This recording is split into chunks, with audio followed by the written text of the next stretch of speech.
आप लोग विचार करें, बताते हैं 100 काम छोड़कर भोजन करना चाहिए।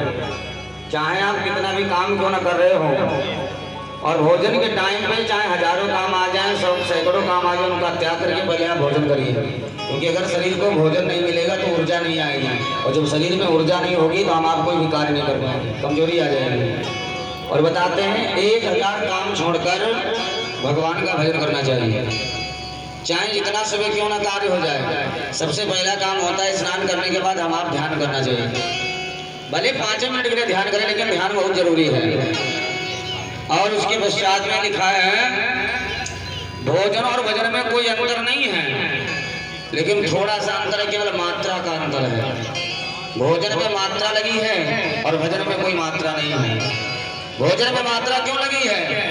अगर भोजन को मात्रा से अधिक करोगे तो आपका डाइजेशन गड़बड़ हो जाएगा, इसलिए भोजन में मात्रा लगी है महाराज। और भजन में कोई मात्रा नहीं है, जितना हो सके बस भगवान का भजन करते जाओ, हम आपको आनंद मिलेगा, सुख प्राप्त होगा। अच्छा, हम ये संसार में ऐसा कोई नहीं जिसको सुख नहीं चाहिए, सब सुखी होना चाहते हैं, लेकिन हमारी आपकी कमी ये है, हम आप सुख केवल संसार में ढूंढते हैं कि संसार वालों से हमें सुख प्राप्त होता है, लेकिन प्यारे ऐसा नहीं है। संत लोग एक भजन गाते हैं, बड़ा ही प्यारा भजन है, मिलता है सच्चा सुख केवल भगवान तुम्हारे चरणों में।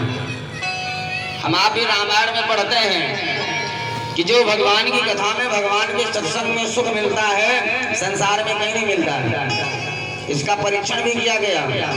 सुंदरकांड आप लोग पढ़ते, उसमें लिखा है तात स्वर्ग अपवर्ग सुख धैर्य तुलायक अंग, यानी जितने स्वर्ग के सुख हैं और अपवर्ग के सुख हैं, एक तराजू लीजिए और तराजू में एक तरफ